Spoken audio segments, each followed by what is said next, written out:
live right now. Where's Pete Riley? Said he was going to be Yeah, here. we have to have like a Pete story to exactly. We'll show up once we just give us a German Godzilla quote. Welcome to the Lovecraft eZine podcast. Thanks for being here. That's where we get chewing gum from. Our guest today is German Godzilla and Daniel Braum. Thanks for being here.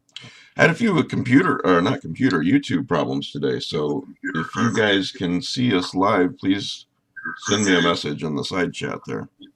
So I would appreciate that. Just got us live. Matt, your computer's on. What's that? You're echoing. I turned it off. Okay, good. Thanks. All right. Welcome to the Lovecraft eZine podcast. Thanks, guys, for letting me know you can see and hear us. Let's see here. Today, we're going to talk to Daniel Braum. Daniel's the author of Underworld Dreams and several other books. He's also edited several books. So, let's do introductions, and then we'll do that. Matt, you have a prize. Oh, yeah, this is great. This is part of the Little Book series by Borderlands Press. They publish these little, they're basically reprints, but this is a collection of Thomas Ligotti stories. It's called A Little White Book of Screams and Whispers. There's lots of neat things about it, one of which is signed by the master himself. Oh, you need my address? And what you need to do if you want to win this is you send an email to ezineprizes@gmail.com and put Ligotti in the subject heading. Wait a minute. I want to write this down. Usually in about 3 or 4 weeks. Lately, it's been about 4 weeks. We've been drawing a winner randomly, and it could potentially be you. Are you ignoring me? Well, Mike, all you have to do is send me a 50 with your address on it. Now, you could probably win it. I'll send you a Monopoly Money 50, and I'll even sign it. All right. So that'll be worth 50 cents someday. All right. So yeah, that was Matt Carpenter. Rick Way, writer. John. John Langan, not Laird Barron. There you go. Is that on your business card? It might as well be, Bridget. As I said before, they're linked like Lovecraft and Clark Ashton Smith. Right. Okay, Bridget. Hello, Bridget, horror fan, composer, artist, person. And I'm Mike Davis. Thank you. Oh, is that your? Oh, okay. You gotta get the full effect. Who are you? Not a Stepford specific wife? person. I'm just cool retro vibe thing. Oh, okay. You're not a Stepford wife then. No. Okay. Are you kidding with these glasses? I need to get on my motorcycle and leave. Hold on. That's true. That's Mike's idea of what a Stepford wife looks like. I've learned something about Mike Davis that I don't know if I wanted to learn, but okay. It's so non-Stepford wife. Yeah. Okay, Mike. Daniel, personal question. Would you say you've hit rock bottom by having John Langan be one of the people interviewing you today, or do you have further to fall, do you think? I'm just going to be an optimist and say further to fall. Yeah, you have so much further to fall, Dan. Just on this show alone, you have no idea how much worse. Just before we hit the 90 minutes to 120 minutes mark, you have further to fall. Further to fly, further to fall with John Langan, the new podcast. Oh, I thought that was my album. All right, it's Icarus. your 70s William Shatner album. You're joined by Pete Riley. Yes, we are. Where did he go? Oh, there he is. There's Pete Rawlick. You want to introduce yourself, Pete? You're just in time. I'm Pete Rawlick. I have technical difficulties with my computer. So, Tell me about it. turned it off 3 days ago and now just remembered I had to turn it back on. So. All right. Well, I'm Mike Davis. I don't know what my job title is, but if anyone knows, tell me. That might get you 2 random drawings in the prize. So, anyway, everybody here is I think just about everyone here is a creator of one type or another. So, You can see the upcoming guest list if you go to the Lovecraft eZine website, lovecraftezine.com, and click on podcast in the top left. And if you scroll down even further on that same page, you can see the usual panelists. And I've hyperlinked everybody to one or two things they do. So, yeah. All right. Daniel, can you, for those out there who don't know who you are, can you just give us a little introduction? Yeah. Hey, everybody. Yeah, I'm a writer of horror and weird fiction, basically quiet horror, psychological horror, Twilight Zone kind of stuff. My works appeared in places like Cemetery Dance magazine to like an eclectic mix like Electric Velocipede and Lady Churchill's Rosebud Wristlet.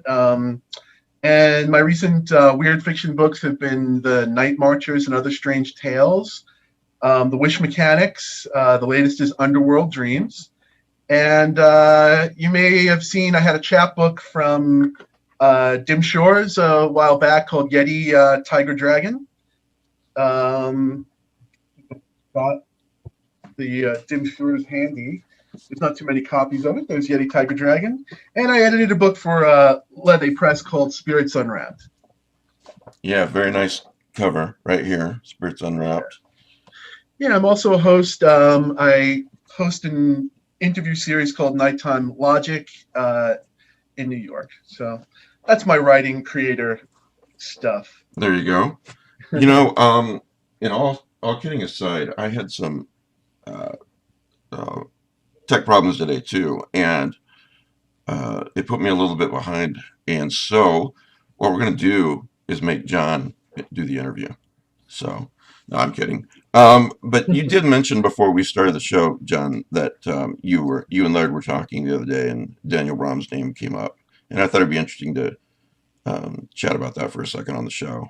What you guys? Well, right, and Laird was like, "That son of a bitch owes me money," and I was like, "Laird, look, he's going through a hard time. You can't collect from him. This right is now." 2020, man. Like, I will call, and yeah, it got ugly. Yeah, I was hitting refresh on PayPal as fast as I could, and he was just bad mouthing me. And Laird was like, "I want the actual money. I need that $4.50. I want my $2. I'd buy that for $1. It's 2020. He's not getting those funds back for a while. Yeah. Well, you know. So yeah, we were actually. I was talking to Laird the other day. He called me, which he never does, and just to chat, which was even weirder. And he got talking. We got talking about books that we'd read lately, and he asked me if I had read Dan's book, and I said, "Oh yeah." And he said, "Man, that is just so good." And he went on to you're talking about Underworld Dreams, just for Clint Smith's new book, and Richard Gavin's new book, and he just said, "Man, those are just three such good, strong collections, and such good examples of how kind of vibrant the field is at the moment." So you're speaking of Underworld Dreams, right? I haven't actually read the book, Mike. I didn't want to be the one. But Laird did. Yeah. I think about Brett Cox. My friend Brett Cox has talked about a colleague of his who was asked if he'd read a book and said, "Read it? I haven't even taught it." So, wow. But no, it is. I thought Dan sent me a copy and asked me, if I would take a look at it for a blurb, and I was just so impressed. I was so impressed with the way that the way that the stories navigate these really interesting difficulties in human relationships, and that's kind of whatever the supernatural element or supernormal or preternatural element is, weird element. It occurs in relation to and in connection with that human element, and yeah, you wind up. There's a shark story, I think. There's a story about the moon, and you can't go wrong with the story about the moon. There's just it really is. I think it's Dan's strongest collection yet, and that's that's no small thing. Well, before we get into talking a little bit about your fiction, Dan, you've got several books out there as a writer and an editor. Could you just kind of go through those real quickly, and then we'll pepper you with some more questions after that. Yeah. First I just have to say, John, thank you, and thank Laird for just being so kind right now, so kind in general, and it's really amazing to hear because you guys are two authors I really look up to, which is amazing because you're such terrible people. But as authors, I mean, absolutely, I yeah. can vouch for that. Yeah. But yeah, Laird's going to be mad that I said that out loud. He's going to be like, "That was just between us, Langan. Snitches get stitches." Yeah, I guess giving a real quick rundown about my books. My first book was called The Night Marchers. It started out as a Cemetery Dance ebook, which is really interesting because I started out, I never thought I was a horror writer. I didn't really know much about genre. I didn't really grow up reading much genre, with a few notable exceptions of Lucia Shepard and Tanith Lee and Stephen King. But I started to sell some stories to Cemetery Dance, I submitted on a whim. And it's a long story how those got picked up, but eventually I was asked to do a collection for Cemetery Dance. And, it was just a very unusual but very eye-opening thing to me because I knew the kind of work I was writing, but I didn't know where it fit. I was aiming for science fiction on the dartboard, but here I am being told I'm horror, and being told I'm a certain kind of horror. At the same time The Night Marchers was coming out, I was at a World Fantasy listening to Peter Straub talk about Robert Aikman. And actually he gave just one of these very Peter Straubian breakdowns of the crucial elements of a story called The Swords. And he's like, you're either going to love it or you're going to hate it. And I bought the book, went to my hotel room, and I read it. And without sounding too cheesy, I was like, I'm home. This is it. Like, wow, there's a lineage. There's a place where my work fits in. So, yeah, the first book is The Night Marchers and Other Strange Tales. Well, before you move on, though, you just said Sure. something interesting.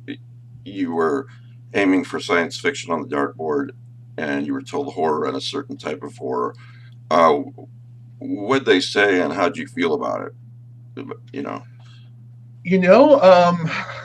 Who's they? It's Yeah. some points, like I got reviews that were, you're not supposed to look at the reviews, but some of the reviews were like, yeah, this is a good story, but this isn't this. This isn't X, this is Y. And I'm like, Yeah. okay, at least you liked it. Yeah, at first there was some resistance. There was like, because you're trying to do something and then you're being told you're not there. But I was also very overjoyed to be published. So I guess my reaction was to learn about horror. And my editor Norman Prentice at Cemetery Dance and Richard Chismar, I started buying and reading Cemetery Dance. I started thinking about horror. I started learning about it, and at that point, I started to feel really good. I started to feel like, wow, like I guess I feel like I sort of independently I stumbled upon something that maybe I'm not a total fit in the box, but I was like, wow, horror is this box. It's this genre. It's this category that it's at least wide enough to fit me. Or at least there are people in there who are saying, "Hey, you can be part of the box." And those are for a writer. That's a really big thing. It was a really big thing for me because it gave me the confidence to a lot of the outside world is outside of my head when I'm writing, but it did allow me more confidence to be like, okay, when I'm after in stories, when I'm after as a reader, when I'm after as a writer, it's okay to steer directly into that. And I guess I'm still on that boost right there. Okay. So that was the first book. What about the others? The second book came out really on the heels of the second book is The Wish Mechanics, and that came out right on the heels of The Night Marchers, like very soon, like less than a year. And the core of The Wish Mechanics were the stories that when Norman and I were curating and selecting The Night Marchers, there were some stories where, because I'd been writing for about 10 or 15 years at that point. These were the stories that we were just saying initially, like, okay, what is a cemetery dance story and what is not a cemetery dance story? Like, just trying to make the Night Marchers the best book for cemetery dance. That's the paperback edition that got picked up by Gray Matter Press there.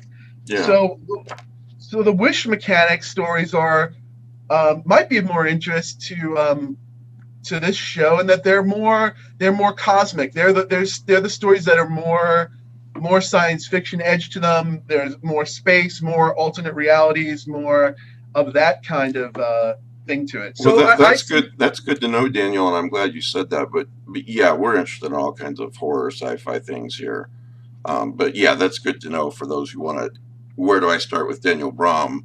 Then maybe they start there instead of Underworld Dreams. I just want to mention before you go on, you have a nice blurb from Jack Ketchum on the front of the Wish Mechanics. There's an urge to race through this skilled collection from one smart story to another, wondering what's next, but don't do it. Pause and savor instead. That had to feel good. Oh man, first, rest in peace to Dallas. What a great guy. He's a great friend to all authors, and he's such. We're talking about generous people here. I guess I'd known Dallas just as a fan, just from being around for a while, but I was a guy who had never read any Jack Ketchum because I'm squeamish and I tend to shy away from that stuff. And at one point I did a reading for a project that he was involved in, and I was lucky enough to be a reader, and he had read. Oops, we're doing all right. I just saw some black screen there. Oh no, you're fine. Oh, okay. Yeah, I had. He had read the Night Marches and came up and said something really, really generous to me about it, and that was an amazing thing. And I had the courage to tell him. I said, I haven't read any of your work, and he's like, why not? I'm like, I know it's gonna F me up, I've heard about it, and I've heard people's strong reactions to it, and so we became friends, and he started gently guiding me through through the work that his work. I guess the first one I read of his was I believe it's She Wakes. It's like one of the most supernatural of the Jack Ketchum stuff. And but you started off by telling Jack, I don't read that stuff. No way, man. I did, and it wasn't from a place of ego. It was from a place of like, dude, please. I just got to be honest here. It's going to mess me up. But I was lucky enough towards the end of his life to become friends with him, and we drank a lot on Sundays at his bar, and he really is a fantastic teacher. Even if you're writing completely two different strategies, he's just full of amazing stories and amazing wisdom and amazing experiences. So I just was you just miss the guy so much, but very grateful that he saw something in the book, which is as far from a Jack Ketchum book as it could be. Yeah. Okay, so that's those two. What about other books you've edited, and so on? Yeah, I guess we could. For example, Ina F was on my Halloween podcast this year, and I recently, quote unquote, met her. And she is in one of your books, Spirits Unwrapped. Which, by the way, what a wonderful cover. I really, really like this cover. She's in there. Michael Sisko's in there, and so on. Let's start off, but tell us about that one and why you decided to get into editing as well. Yeah, it was a real tragedy on that book because Steve Berman from Levy Press forced some guy named John Langan to be in that book over my objections. Yeah, I know where you're coming from there. Yeah. But besides that, it was an amazing experience because Steve owed me money. Yeah, Steve. I can't say enough good things about Steve Berman and Levy Press. I think he's entering his 20th year of publication. for like maybe the first 10 years. I think Steve's company published mostly LBGQT work, and then he's moved on slowly but surely to expand into a lot of weird fiction and horror. And Steve and I were talking about first we were talking about mummies and which are our favorite classic monsters. And the Mummy was maybe one of the most underrepresented monsters. And one of the stories that really made had an impact on me, both in terms of Spirits Unwrapped and just in general as a writer, was a story called Private Grave 9 by Karen Joy Fowler. And no spoilers here, but it is a quiet horror story. It is a psychological horror story while still having a supernatural mummy in it. And the mummy never leaves her coffin. And it was just an amazing story that blew my mind. And about 15 years ago, I made this little chapbook version of Spirits Unwrapped with just some friends. So this is little chapbook, just stories that we were inspired by Private Grave 9. So a couple of author friends and I wrote stories. My story is not in the chapbook. It went on to go into Cemetery Dance magazine. But Steve picked up the book, and I had the opportunity to work with authors that I'm really excited about. Of course, you mentioned some ones that, the obvious people you're excited about, working with Michael Sisko and John Langan, and a reprint from John Crowley, a reprint from Karen Joy Fowler. But I also want to mention some of the newer and new writers that I was really excited to be able to work with. On the top of that list is Ina Efris. Ina is one of my favorite people, one of my favorite writers. I had a chance to read her work for the first time, I believe, in Night Script 3, her story there, which went on to be republished in the Best Horror of the Year by Ellen Datlow, either volume 10 or 11. And as soon as I knew that Spirits Unwrapped was greenlit, I reached out to Ina and I was like, I really would love to have a story from you. And I haven't had a chance to listen to her episode, but I'm sure you all know that she's such a unique and interesting person, and getting to see the behind the stage part of how she approaches story and writes is just a fantastic experience for me. Two other writers who I think would be of interest to the show are Casilda Ferrante. She's a writer out of rural Australia. And Joanna Parapinski, she's writing as Joe Kaplan now, but she has an excellent cosmic-minded mummy story in the book. So, if you want to nerd out on mummies, like Spirits Unwrapped. And then there's Oscar Returns from the Dead, Prophesizing by John Langan, which is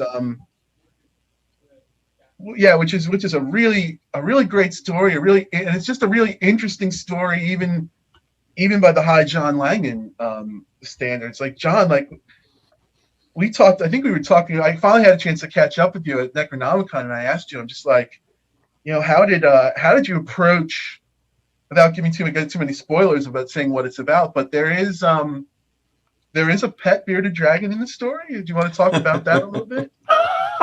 Wait, this is the Daniel Braum. This is not the John Langan show. But since you asked, it's funny because I love The Mummy too. Like my very first published horror story was a mummy story. It was about a Shetland Island bog mummy, because I hadn't really thought about this, like, even when I wrote that story, like this is 2000. But the mummy, like there's a lot of cultural baggage attached to it, isn't there? And there's the whole kind of history of exploitation and colonialism and this sort of stuff, but at the same time, it's still really, like, mummified things are still really cool. That was one of the directives I did give to the authors, and most of them listened to me. But the original pitch for the book was we wanted non-Egyptian mummy stories from around the world. Yeah. We allowed some Egyptian in because hey, it's still freaking cool. But exactly what John said, and And also, I guess I wasn't smart enough to have that reaction. My initial reaction was I absolutely detested and hated the the remakes of the Mummies, like from the early 2000s with I guess Brendan Fraser. I mean, I guess. Oh no! Come on, man. Hey man, like I'm not dissing the movies, but for what I was wanting what we just talked about, and I was like, somehow I had it in my mind, like it's back. My life is good again. The Mummy's here, and then I got that, and I was just like walking around, like, why do I feel emptier than usual? So how did you feel about the Anne Rice Mummy? Remember that was, I mean, going back, that's like early 90s, right? I read it. I guess for some reason I don't feel negatively about it. Like I'm probably not going to go back and revisit it, but like I remember all my Anne Rice readings fondly. Maybe I just was able to get into it. I don't know. There was something I remember that one is like being basically like sort of, it was porn. It was basically like mummy porn. It was like Ramses returns from the dead and oh boy, is he arisen? You know, like it was. Someone just mentioned there was just a lot of descriptions of what a powerhouse he was and all this kind of stuff. Someone just mentioned Bubba Hotep in the comments. I don't remember that. Give us more details. Well, it was like this. Someone just mentioned like Bubba Hotep in the comments. Sales too. of that book probably just just spiked, and the people are like looking up mummy erotica, Yeah, but John, you brought the Mummy home to if not suburbia, you brought it home to now. You brought the setting to the here and now and to a family setting and with a pet and it seemed it's a very emotional story, and I was really curious about about that and how that came about. Oh man, yeah. What's a good way? It's about a family who were looking after a bearded dragon for a friend, and they leave the bearded dragon out in the sun. And you would think that you could leave a lizard out in the sun just all day, but apparently you cannot.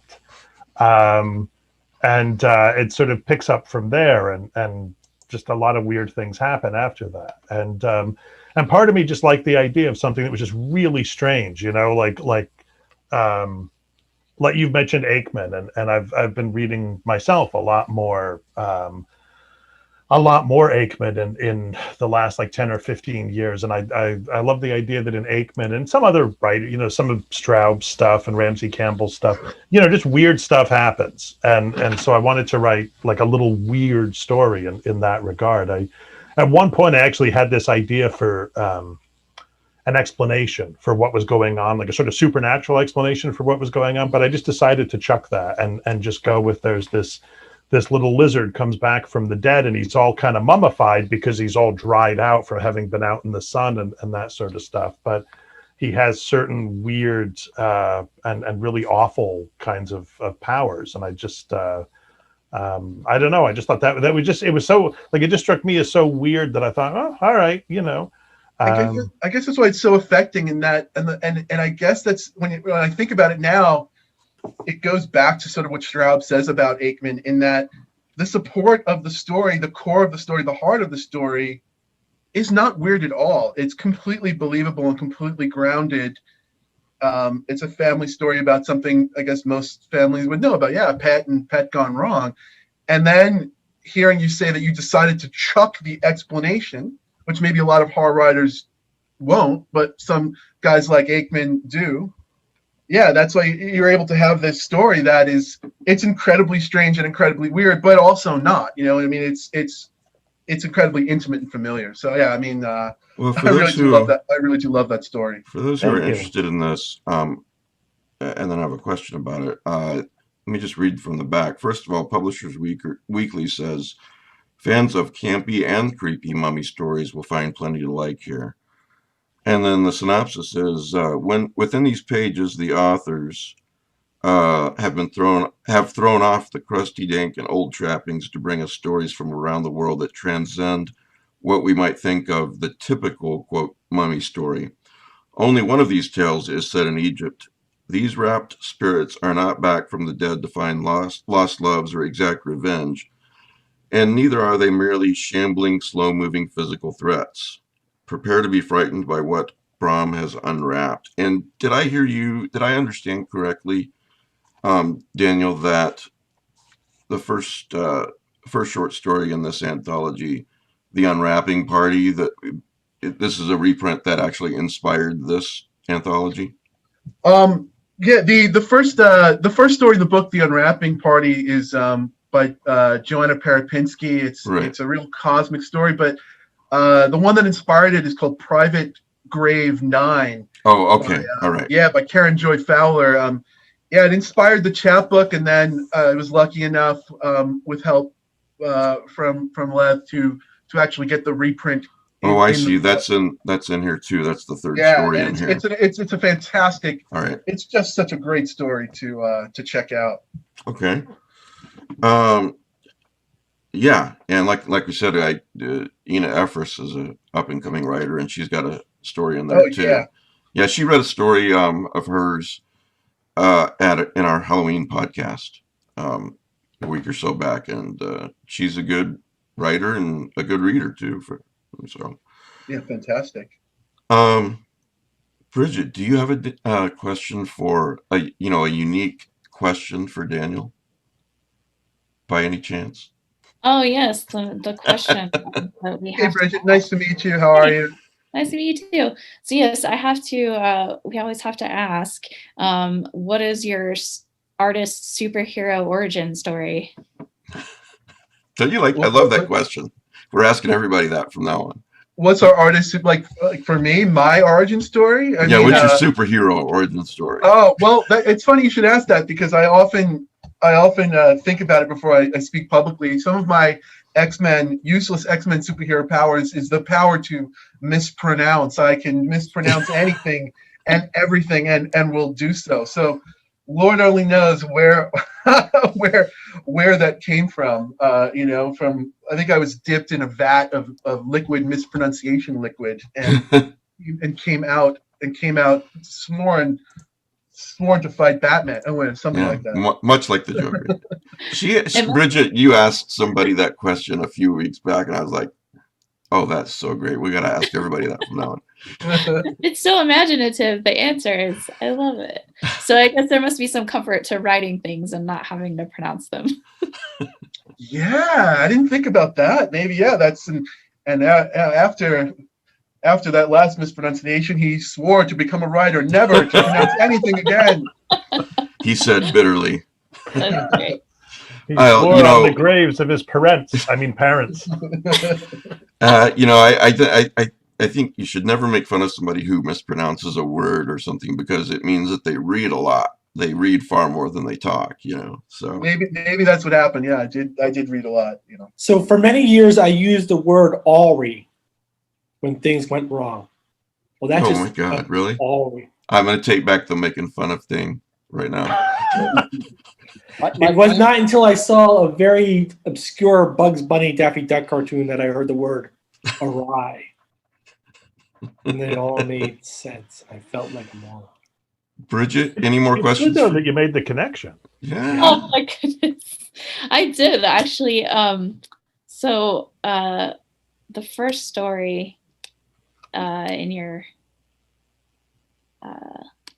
collection was sorry, now I can't pronounce anything. No, it's fine. Power is contagious. I'm sharing the power with you all. I'm passing the curse. Are you talking about Underworld Dreams, Bridget? Yes. Okay. The first power story of Braum compels you. That's right.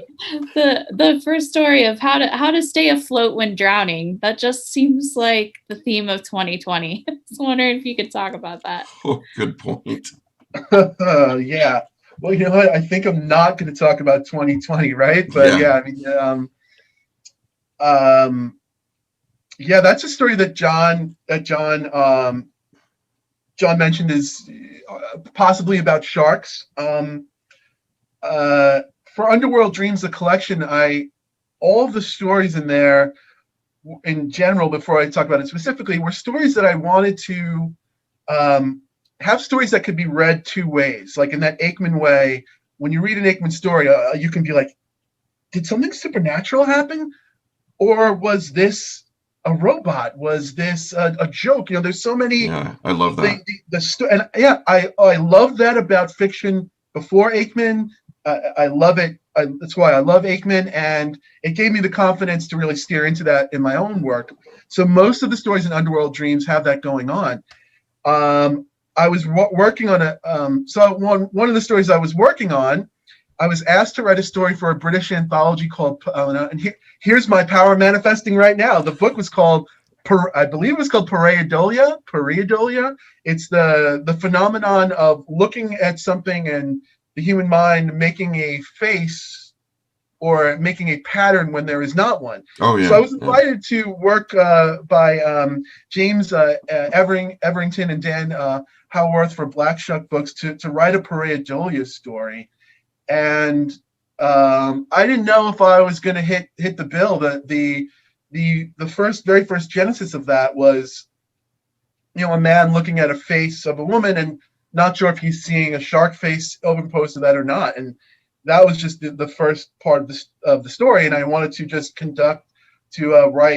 write a whole story about that, and just to create an emotional reality of where it could be supported. Like, wow, is this just a story about a human breakdown and about loss, or is this a story about weir sharks? And so that's how that one came about. Coming soon, We're Sharks 2, Sharknado. Yes. I've got a question. Yes, please. What TV show, movie, or horror short story warped you as a kid to become a horror writer? Warped me? Oh man, we're having a bad influence on Rick, guys. Now he's starting to give people shit too. I didn't read that same Mummy Anne Rice that John read, which it sounds like I may have just blocked it out. But I didn't read much horror as a kid. As a kid, I loved Scooby-Doo and the horror in there. But as a young teenager, the first two horror that I got before or right around Stephen King was Lucius Shepard and Tanith Lee. So like Lucius Shepard's The Jaguar Hunter, and Tanith Lee's, I think it was The Princess in the Pit. And to this day, the two of them remain, they're the two stories I'll go back to when I need to feel that the world is great again. They're the two stories I'll go back to always just be re-inspired. So those are two real early influences. Well, I still love Scooby-Doo as an adult. They will warp you. I mean, Lucius is the Jaguar Hunter will warp you into one of the most beautiful stories and the most beautiful language you'll ever read. And Tanith Lee, The Princess in the Pit, will just warp you. Like Tanith Lee will take you anywhere and everywhere, and does in that story. And I hope by now everybody listening, watching, whatever, you've got your pen and paper with you when you listen to this show, so you can write down titles like that. So, and hopefully the guest book titles too as well. So, oh, go for Lucius Shepard and Tanith Lee before me by a mile. I was going to say, as an adult, I still love Scooby-Doo. I remember my son's 18 now, but even just a few years ago when he was like past that age of it, you want to watch Scooby-Doo, right, Logan? We could go watch Scooby-Doo together. He's like, no, so. Kids still love it. I drove teenagers to a Halloween party, and they were dressed up as Scooby-Doo, except they're fancier now. They have like Mystery Machine sneakers and all sorts of fancy things, Yeah. Like we had sticks. So I was like, this is a rock, Okay, so I just have a question. But please, I'm sorry. Scooby-Doo by the classic guy in the suit version, rather than the supernatural one where they had Vincent Price as Vincent Van Ghoul. Mm-hmm. Oh, I saw all of them. Yeah, I'm a kid. I grew up in the 70s. I'm 50, so I was watching those. Definitely the early ones. I mean, I did see the ones with the guest appearances too. But yeah,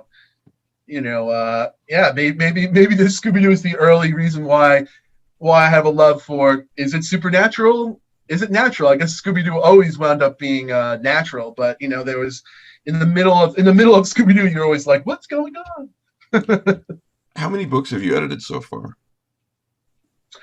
Just just that one. Yeah, I Just couldn't remember if I was missing one or not. So Yeah, yeah, no, okay. I there's some that are not published that are in the works, but yeah, that's just the Yeah. one, the Spirits Unwrapped there.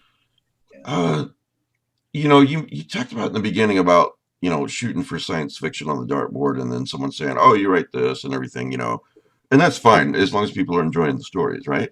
But that said, what kind of fiction do you like to read? Wow. Yeah, I Or is it just across the board, both. I mean, I can say across the board, like you would, I think it was Rick that said, "Hey, what's the stories that worked you?" And like, yeah, I remember going to the library Yeah. and it was just fiction or nonfiction, and I'm just like, I'm fiction all the way. I mean, some people were like reading that, and then within the fiction in my library, there would either be like a pirate ship, or I guess that was horror. There would be like a rocket ship, which I guess that was sci-fi, and I'm like, oh, I like those too. So I mean, yeah, I don't. I love to read. I love to read it all.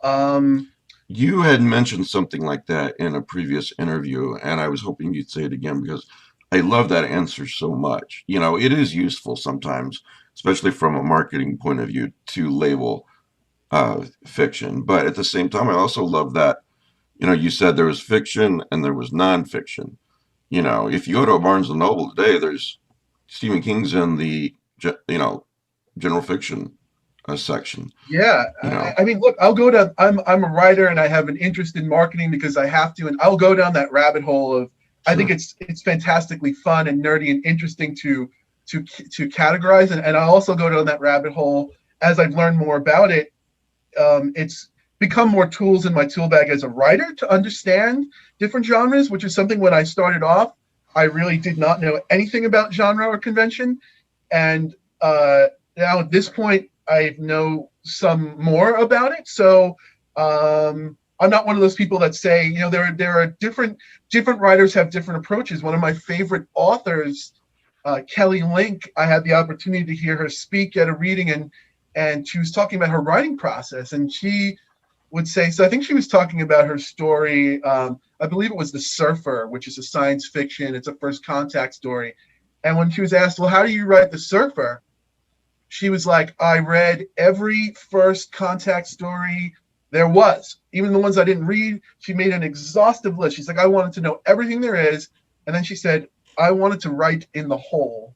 I wanted to write in the place where something had not been written, which seemed such a non-organic way to write. But this is also why she's Kelly Link, and she's a genius and needs to be under armed guard at all times. But that's like, that's her process, and that's just two ways of getting at the same thing. You could also, I would never want to be tyrannical and say, oh, if you're a writer, you must know genre, you must know. I don't believe that. I believe that's fine to come that, but my process was completely coming to writing as an outsider. It was just writing completely inexpertly and learning different things after the fact. So maybe that's the way I'm interested in reading as well. If someone's like, oh, I know this really awesome, weird fiction story, you need to read it. I'm like, oh, okay, awesome. That comes with certain expectations.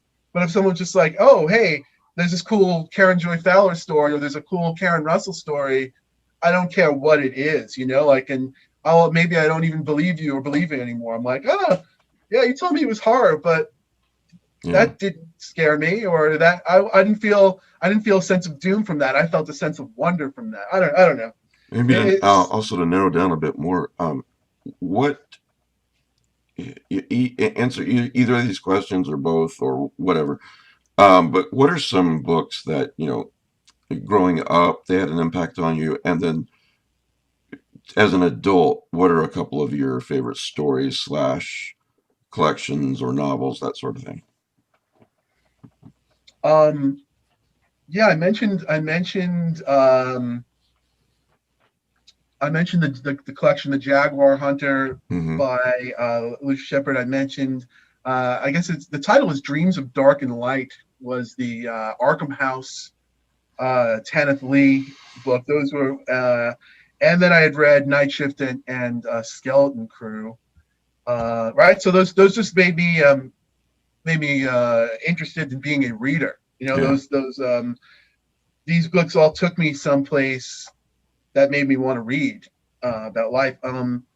Yeah, as I grew up, I got to a point at some point where, you know, after reading Tolkien and I read some Stephen R. Donaldson, I was at this weird place in like the early 2000s where I was like, there's nothing left to read. Ha ha ha ha ha ha ha ha ha. That very short period of time there, and then, you know, after I became interested in being a writer and I went to workshops and I met writers. I was mentioning to Mike, you know, before we went on air, I now have a to read list that is I'm going to go into my grave with. But around that time, yeah, there like my second wave of authors and books that really kicked my ass the right way were yeah, like Kelly Link's work. Specifically, there's a story called Some Zombie Contingency Plans. It is not a zombie story. It feels like it's going after the same thing that Aikman's going after, and I had never read Aikman's, right? It's like one of those wonderfully, beautifully ambiguous stories, Some Zombie Contingency Plans by Kelly Link. And then on the other side, I also started reading some Tim Powers. Tim was a workshop instructor of mine, and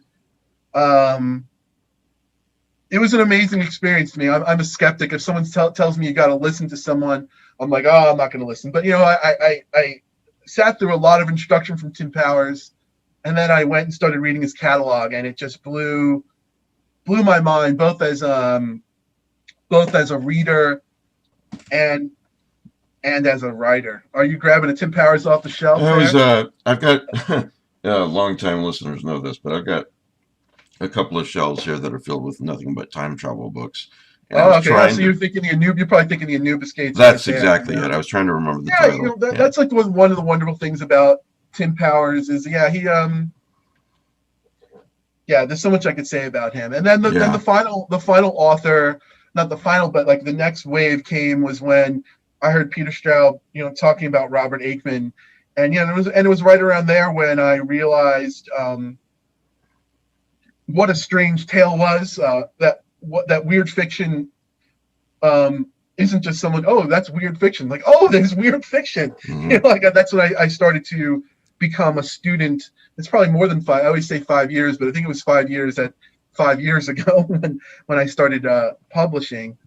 So yeah, and that's what inspired me to put together Underworld Dreams. I wanted to have a book where in the other books that I have, there's some of that going on, but now I had the opportunity, I had the confidence to write the stories that were full of that balance between the psychological and the supernatural. And you know, I had the opportunity to be part of, you know, where to publish it. Maybe some people would be interested in reading it. So yeah, you know, that's maybe where the line. It's maybe a pretty wobbly line, but that's, you know, where the line to Underworld Dreams comes from. I don't want to hog all the questions. Do any of you have any more questions for Daniel? Yeah, I wanted to come at a kind of a sort of a different topic, and that is, I know, Dan, that you're really into music, and I wonder if you know, do you see that as having had an influence? I know you've written stories that take place at concerts, and I wonder, you know, if you would talk about that a little bit. Yeah, and you're into music too, so it's cool. It's so cool to get a chance to talk to you about this.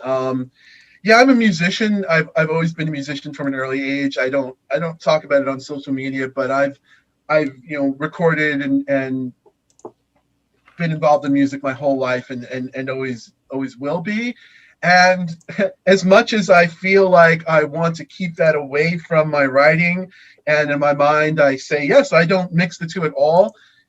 So many of my stories happen to be about music. I mean, my Halloween-based story I just read the other day is called A Girl's Guide to Applying Superior Cat Makeup and Avoiding Commonly Found Suburban Demons. A hell of a mouthful of a story, but yeah, that's set in the 80s outside of a Billy Joel concert in the suburbs, and which is its own kind of horror location. Yeah.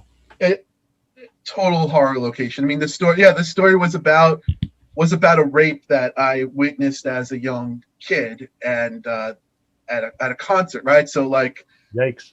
part of what happens in the music, right? There's there's the world of music, then there's the ancillary world.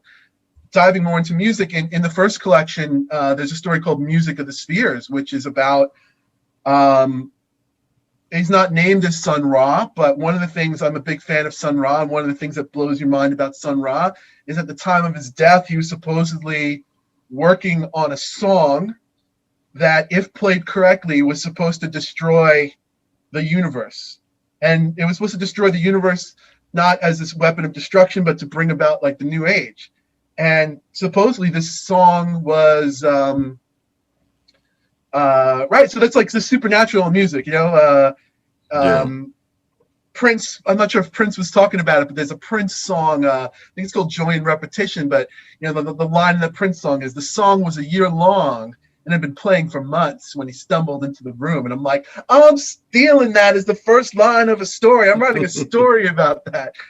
So I mean, I can't help but see the supernatural everywhere, or at least want to play with the supernatural everywhere. And I think music is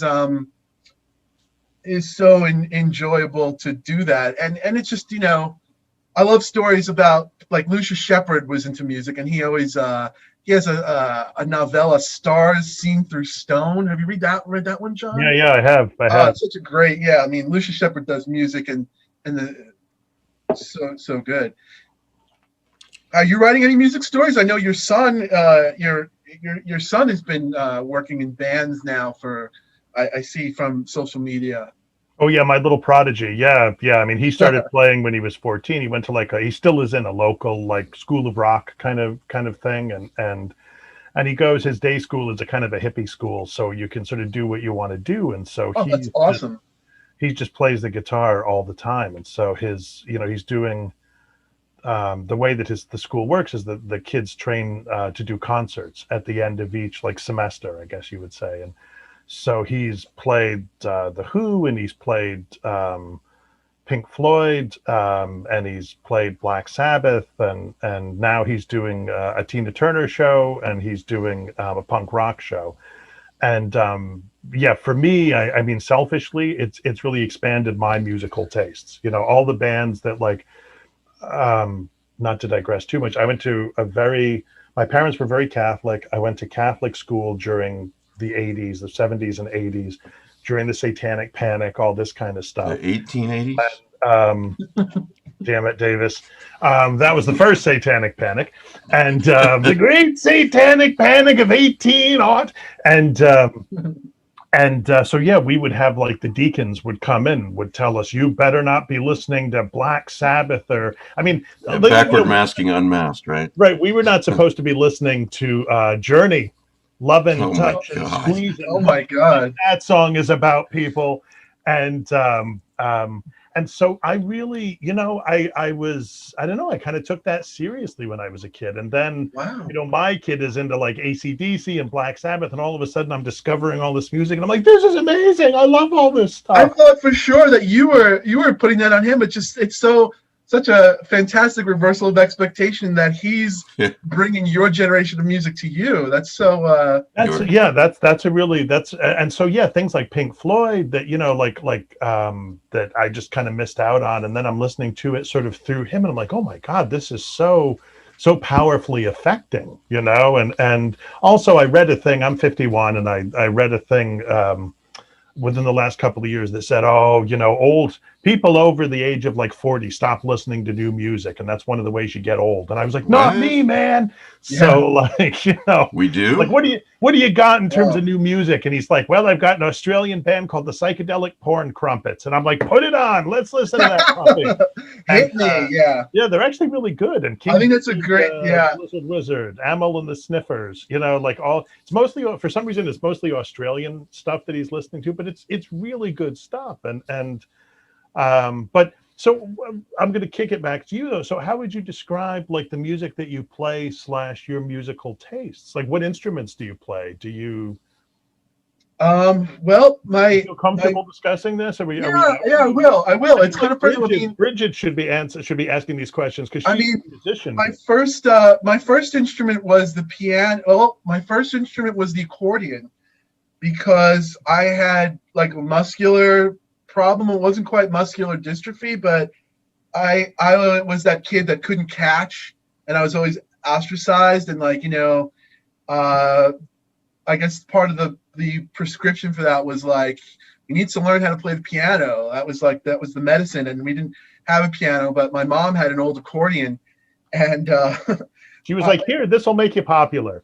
Right, here you go. Take this giant ancient instrument and go with old people in a garage and take lessons. Oh, okay. No, I'm making fun of it, but I'm really grateful. My parents were awesomely supportive, and we eventually got a piano, and I got piano lessons, and then eventually I started becoming a loser. Right, I would like cut out of school, and I joined garage bands and just found my own path. Eventually, you started becoming a loser. Like, I got to do this. I really want to become a loser. Let me do this. Right. Well, in terms of like doing the right thing and doing my studies, and it's just amazing. I mean, I went through way too much school. I went through way too much school, and I did all those things that they say you should do in life too. I made it happen. But musical taste, man, I just love it if I feel it. I don't care what it is. I don't care if it's the Bee Gees. I'll listen to the Bee Gees right next to Judas Priest, and I'll think they're the same thing, or they're touching the same thing for me. I just love it. I love The Cure. I've been listening to so much The Cure, Bat for Lashes, Duran Duran, right? But to Sun Ra, I love it. I love it all. I love it all. And yeah, I'm open to.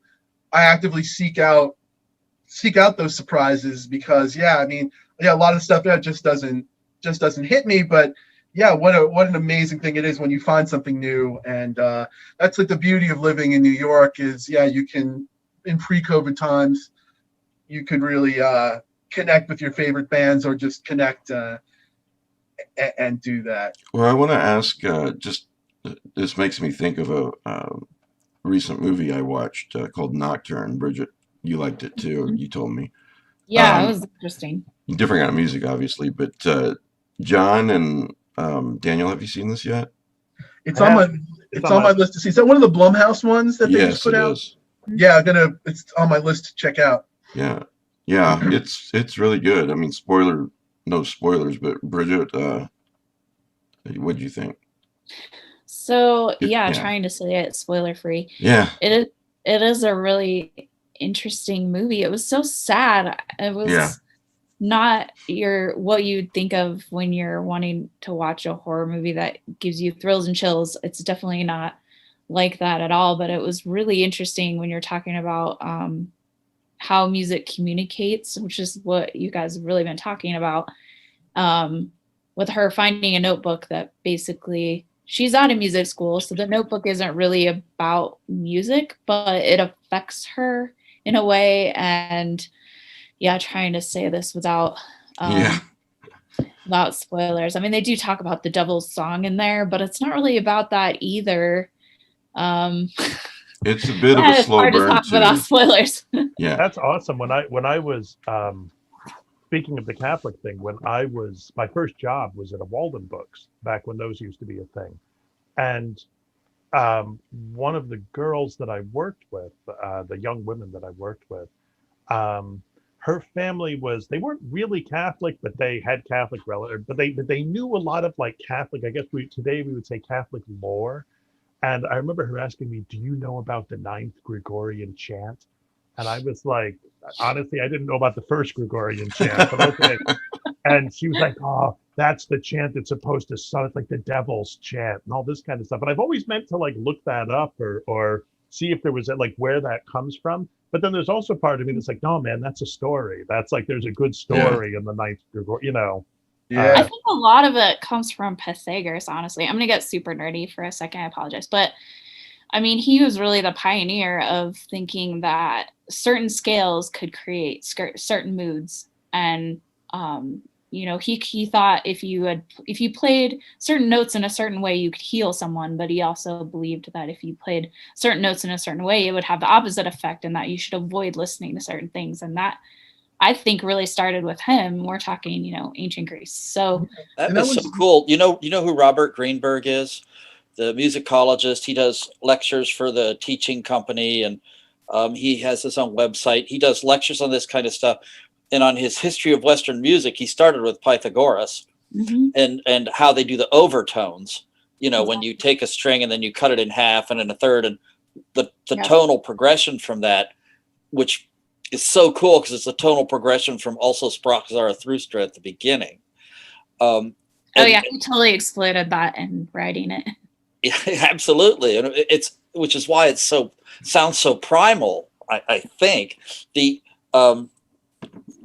thing that's cool is back when you used to tune your own harpsichord and there weren't set tones. Yeah, I remember those days tuning my own harpsichord. Well, the thing is, all the keys had a much different tonal palette, so the keys were actually like they had their own mood if you tuned your instrument the right way. And that was why Bach's piece was called the Well-Tempered Clavier, because he tempered it himself. I actually find that stuff fascinating. It's funny when my younger son in his rock school he got into show band, which is like it's what all the kids want to be part of, right? It's like the sort of traveling band and this sort of stuff. And the opening kind of talk that the guy who runs show band gave to them said that did that same thing, that music is related to the universe, that music is it's all, there's science in this, and that it's a universal language, that wherever you go in the universe, you couldn't necessarily trust that people would speak the same language, but you could trust that music would work in the same way. I'm not 100% sure I believe that, but I got the point. I got the point that it is this kind of primal kind of thing, that it certainly cuts across cultures. Yeah, the worldview before the Renaissance, I believe, I'm probably going to mispronounce Pythagoras or mispronounce that name, but I think the worldview before the Age of Reason had something to do with the music of the spheres and the sacred intervals, and that was what people thought of as science. That was the ongoing truth, which is fascinating on so many levels. Last year at Necronomicon, a writer who writes a lot about music too. His name's Douglas Wynn. Doug Wynn. He's a fantastic writer. He moderated a panel on music and weird fiction. I would recommend. I think it's out there on the Necronomicon website, or you could check it out. Went into a lot of cool discussions as well on that topic to check out. Bridget mentioned the belief that certain overtones or whatever could heal and do the reverse. And first of all, back to Nocturne, just very briefly, I really liked it. Bridget, you did too. If you watch it, go into it knowing it is a slow burn and it is a bit different. But having said that, I thought it was very good. Now, what you said about that, Bridget, a minute ago made me think of, and this may sound like a bridge too far, but I really don't think it is. The recent movie, The Vast of Night, on Amazon Prime. Yeah. Yeah. Do you remember, Bridget, the scene where they go into, I don't want to do any spoilers, but they go into the old lady's house and they hear her talking there, and it turns out she's reading something? Yes. I remember. I think I know where you're headed with this. Yes. And kind of where John was talking a little bit earlier. So I'm actually done quite a bit of research on the music of the spheres and music and magic and all kinds of crazy stuff because it interests me. But so if you look at the frequencies of tones, they're frequent. If you change that sound frequency to light frequency, for instance, or radio frequency, same kind of thing, sound waves. So things fall into alignment, and I'm trying to put this in less nerdy terms as I can. But so you can't necessarily see sound, but there's a certain frequency of light that equals the same frequency as a specific tone, for instance. Right. So yeah, I can kind of see where you're headed with that. So to say, yeah, if you hear, it's all vibration. That sounds really oogie woogie, but it's kind of like Close Encounters of the Third Kind. Yeah. Well, let me say this though. Sort of. That's like like you were saying with a language, like they speak in tones. Yeah, I wasn't even going to go all the way there. That would maybe be a spoiler for the movie, but I will say this: I do agree with it. I mean, I was going to go halfway there, and the halfway is when they hear the elderly lady talking and she's reading from a piece of paper. I was watching the movie and I'm thinking, what a great movie, a fantastic movie, and it was. It is The Vast of Night. If you haven't seen it, don't watch any trailers, just see it.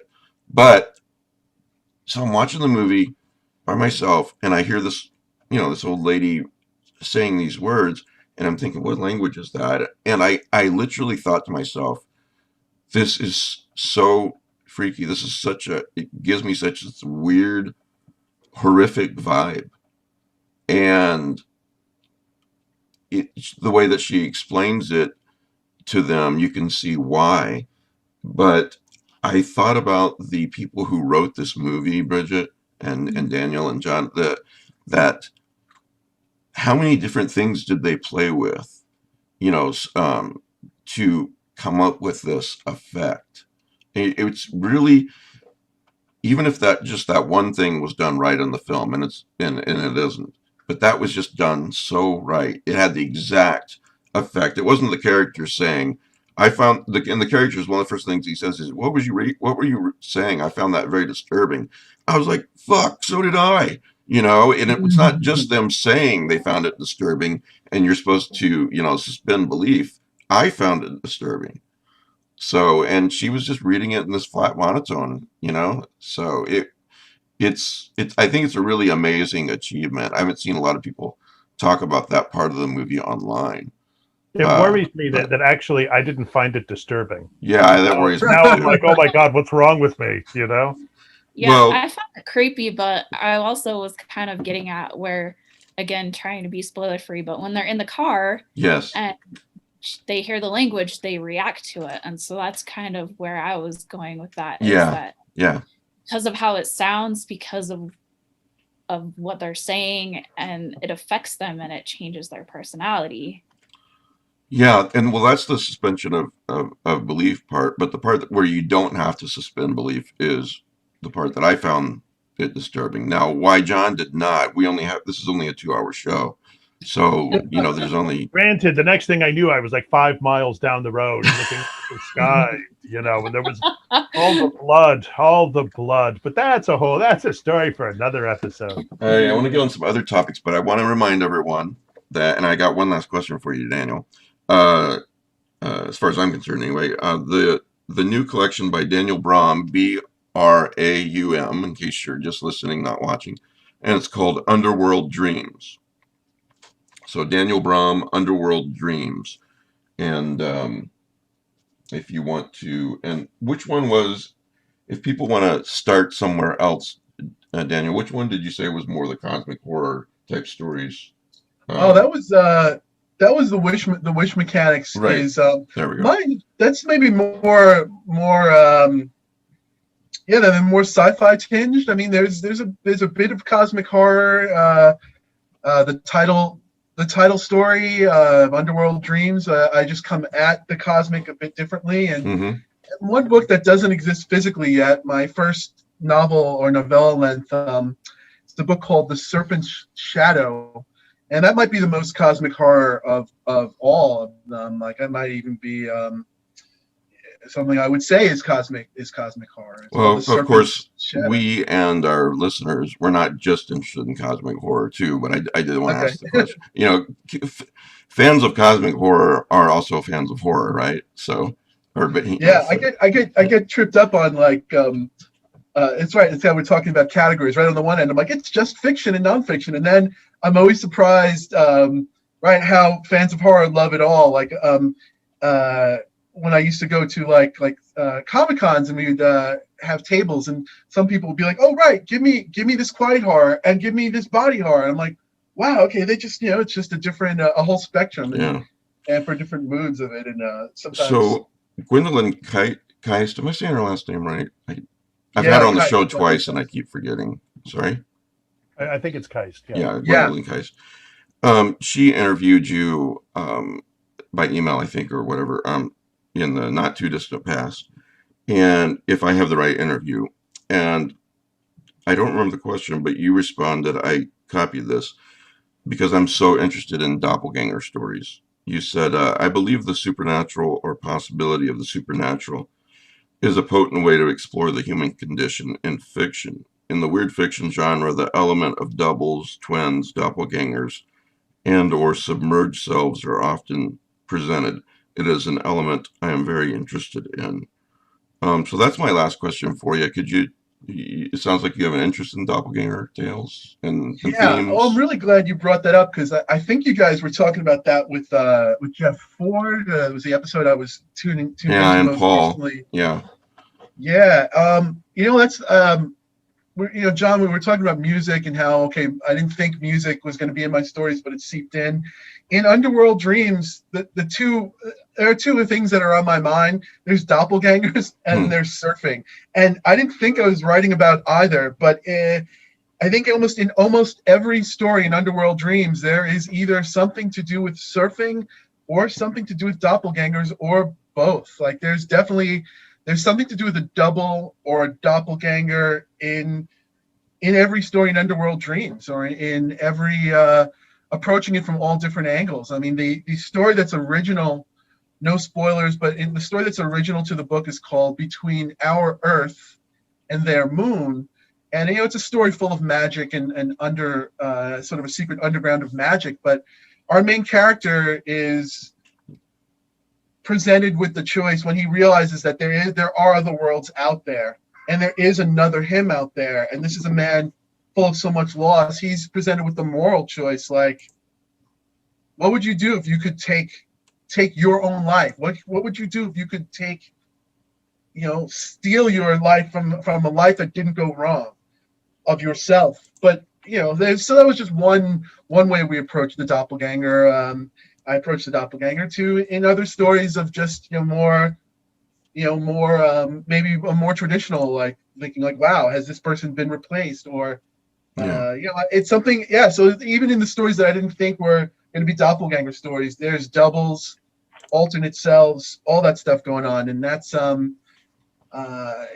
a theme of water and the ocean, which is so front and center in Underworld Dreams that I often don't say that. Yeah, it really is a book about doppelgangers as well. Too, Dan, there's something. It occurred to me, and I love that the Earth and Moon story. A lot of these stories, that they're focused on or centered on characters having to make difficult choices. That kind of element of choice and choosing, and it seems to me that's really a central part of this collection. And I don't always know that that's the case with all sort of horror and weird stories. Some of them are just stories of doom, right? The monster's coming to get you, and maybe you do the best you can. But it seemed to me that was something that you were really playing with in a lot of these stories, was the idea that these characters are going to be faced with maybe difficult choices. And having to make a choice where neither option is particularly great. You just have to do the best you can. And I think that was part of what struck me about this collection in particular. Oh yeah, thanks for mentioning that. I mean, I think when I look back as to how I learned about writing, or what I think a short story is or is for me, and how do we portray characters, and I think a lot of my process is very setting driven. But once I zero in on the characters, one of the things that I'll do before writing is, I think good fiction, or at least for me, good fiction, good plot, good story is choices and obstacles. And I feel like, whether it was this collection or not, I feel like I can't write a story unless I have a character and they have a choice to make, or they want something and something's in the way. So I think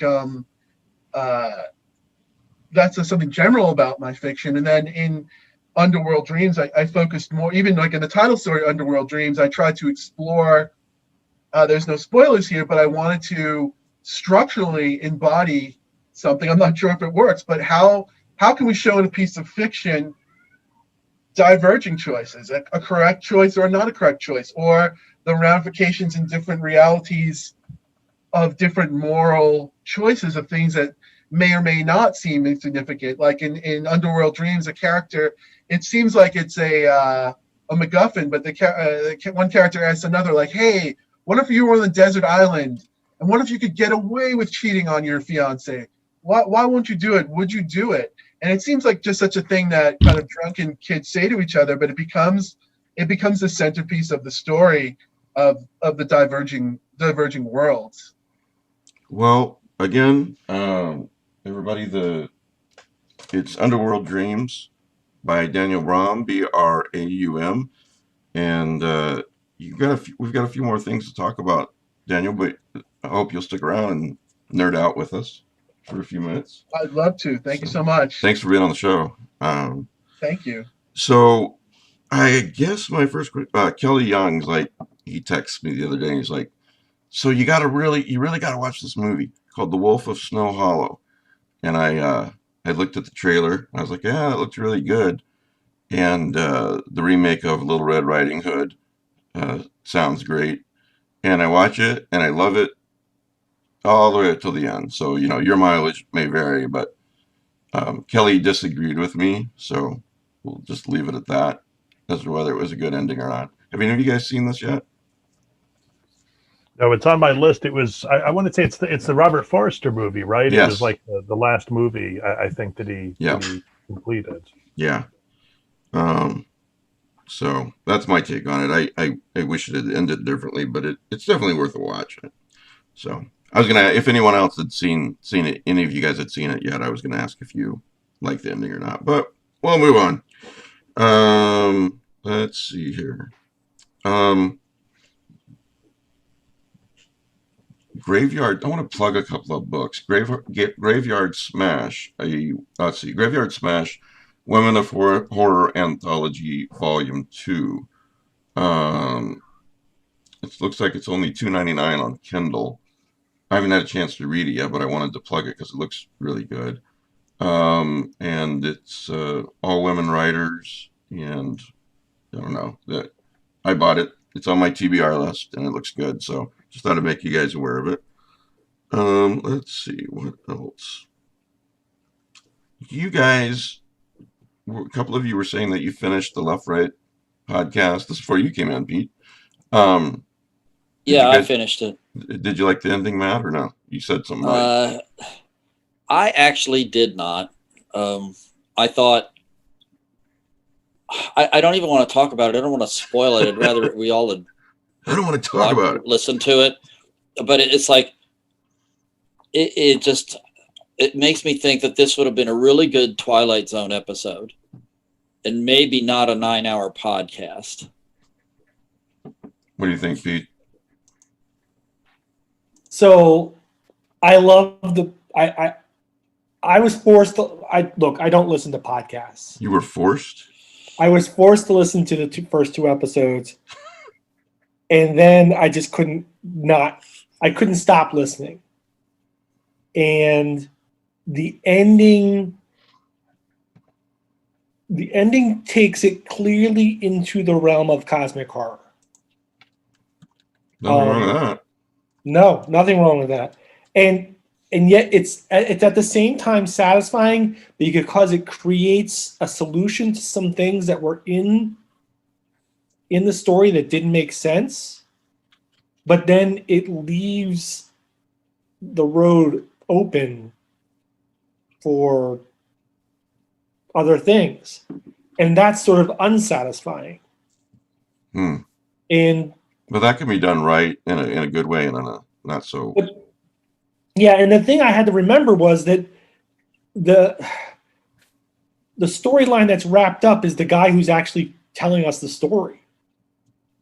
And the storyline that's not wrapped up is the character that's one step removed. It's this. Right. He's the guy telling us about the story. So he can't know how it ends. Once he finds out his ending, he can't know how it ends for the other person. So I'm very satisfied because one of Mike, you've noted this about my writing, is that I always have to figure out the motivation of who's telling the story and why. Yeah. And if I don't have that, I can't tell the story. Yeah, you said why are they telling this story? Yeah. Instead of Dagon, oh, it's coming through the window, the hand, or whatever it was. Right. The window. The window. The Yeah. window. Yeah. Yes. So let me ask you a question, because an article came, and I'm going to diverge here. An article came out this week about H.P. Lovecraft's writing, and it opened with saying that the narrator in Dagon kills himself. Well, I suppose you could make a case for that since he's on morphine or whatever he is. He could have fallen out the window too. I've actually seen, I've just been reviewing comics on my book a day thing, and there are 10 freaking versions of Dagon, and some of them do end that way, where he's jumping out the window. Others don't. I mean, even the phony Dr. Seuss version that came out ended that way. Oh yeah, okay. Yeah, I just never read it that way. I read it that there was something at the window. See, I always read it as, gosh, couldn't you do a better ending, HP? Well, yeah. He did. He did. He wrote a revision. It's called The Call of Cthulhu. Well, one of the best done stories of let's see, it's Black Man with a Horn. Yes, that's Ted Klein, right? Where he starts off by saying, first person stories, whatever happens to the story, that the narrator made it. They eventually got through it, but he goes, that's that comfort in that story. There's no comfort there. That's not necessarily the case with that. He really did that one right. So it's a good example. But we had too many Cthulhu Mythos stories with the guys writing to the end and even writing when the monster is eating it. Right. Yeah, I got to get this down. Can you hang on a second? My favorite one, you probably haven't read this, the story by Kirk Mashburn. It's a Weird Tales writer, wrote a story called The Toad Idol, which hooks a little bit into Robert E. Howard's Toad God stories. And his Toad God is this Toad God comes alive and spitballs of metal at him and is stoning him to death as he's writing. I have not read that. I think I would remember that. Maybe I view this all like Monty Python and the Holy Grail, where they're in the cave and Sir Galahad, whether it's he, and Sir Galahad says, perhaps he was dictating. And Graham Chapman says, shut up. Why does everything come back to Monty Python? Everything comes back down to Monty Python for you, Matt. Yeah. Yeah. Your point being? There's nothing wrong with that. Yeah. So the guys who did Synchronic, I'm trying to think of that upcoming movie Synchronic. I'm trying to think of what was the Endless. The Endless. Yes. Thank you very much. Well, these two brothers have done a apparently cosmic horror movie again called Synchronic. And I was like, oh yes. I had my reminders. It comes out on October 19th or something like that. And I look. I'm like, where the hell is it? And nope, in theaters only. I'm like, guys, come on, really? I thought you were going to tell us it was going to be on the Hallmark Channel instead, that they changed genres. Not yet, anyway. But I saw the trailer a few weeks ago, and it just looks so good, and I really want to watch it. But they've done like 3 flicks, right? Yeah. I've enjoyed all of them. Yeah, they did Spring, all The Endless, and one other. They all sort of tie together a little bit. Yeah. Spring, The Endless, and the one, shoot. It's about the brothers, the two friends. One's trying to get the other to quit. Right. I can't remember it either. And the name is a kind of a pun on trying to get clean or something like that. But I'm blanking on the title. That's also that's a kind of a parallel movie to Endless. Right. Was it The Wretched? Was that it? No. Coherence? No. Coherence? Shit. No, They Remain? It's not They Remain. That's Laird's story. Oh, yeah, okay. I'm sorry. I can't remember the title either. Resolution? Sorry? Resolution? Resolution. That's yeah. it. I think it's Resolution. Yeah. But yeah, they're all Lovecraftian cosmic horror in some way, or at least lean that way. And so, now it looks like they got a bigger budget, and they're doing this movie. This movie's coming out from them called Synchronic. And if you look at the trailer, you're like, oh man, yeah, this is cosmic horror, I think. And but I guess you have to go to a theater to watch it, which I'm probably not going to do. Aren't any open around here? There's no open theaters to go to. Yeah, that's my point. Why are they doing this? Well, was it out on streaming for a while and they pulled it? Like, I feel like. I don't think so. Oh, okay. Yeah. Maybe I just saw the trailer and wanted to see it. Yeah. Well, for fans of the Conjuring universe, there's going to be a Conjuring 3. Actually, I was surprised. I've seen both Conjuring movies, and I was surprised that I thought they were much better than I thought they'd be. Do you guys like them? Okay, Pete says no. He's about to chop off his head. The Conjuring opens with one of the biggest plot holes in horror history, and it just I can't get around it. So, okay. All right. Stop yelling at clouds. We'll move on. Yeah. So, anyway, okay. So I'm just going to detail this. Oh God. I want to know. Actually, I want to know. I haven't seen the movies, and I want to know what the plot hole is. Right. So at the beginning of the film, they move into this new house. Is this right? spoilers? Am I going to get angry emails about this? No. You always get angry emails. Come on, Pete. Yeah, but I want to know. Yeah, but not for this. It's been years since this movie come out. We got to just, Yeah, that's a good point. Right? While they're moving into the house, the kids are playing hide and go seek. And in the process of playing hide and go seek, they discover that the closet is not really a closet. It's a boarded up door to the basement. Okay. And the basement is boarded up because that's where the evil spirit is, right?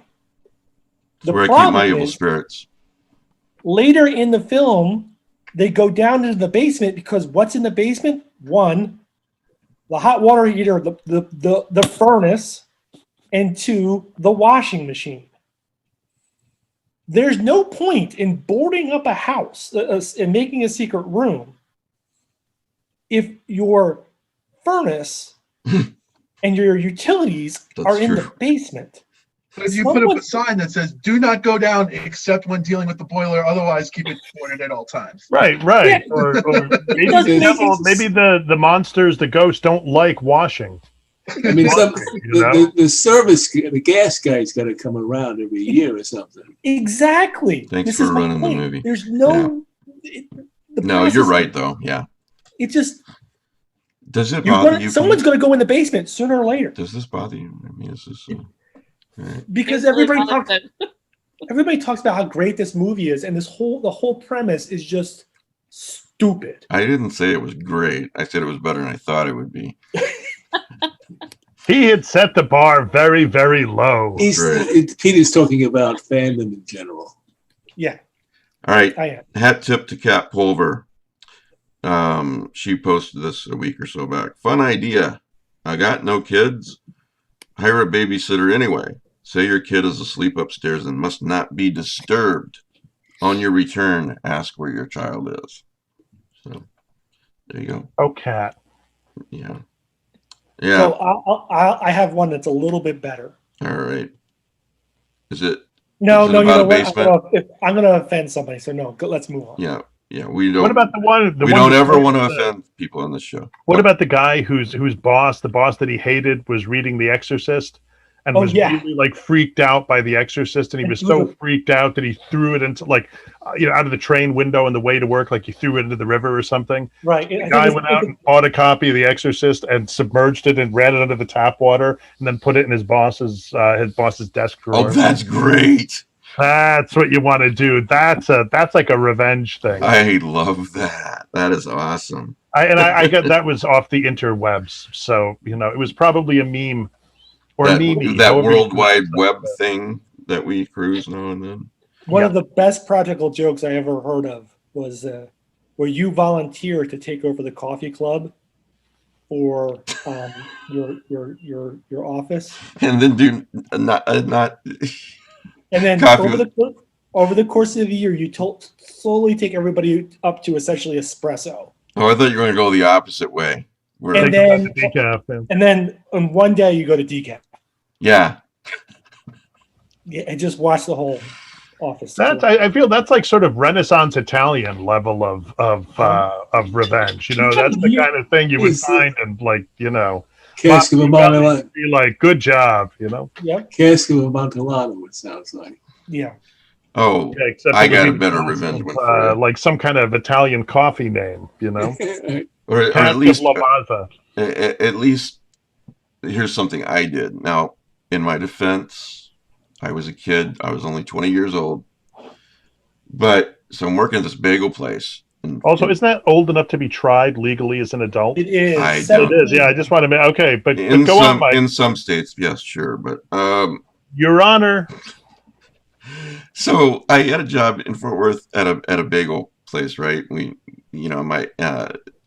aunt asked me to get my cousin, who was like 18, a job there, and I was like, yeah, I can probably do that. So me and him basically were working together in the back, and we're putting the dough through the bagel machine and blah blah blah blah.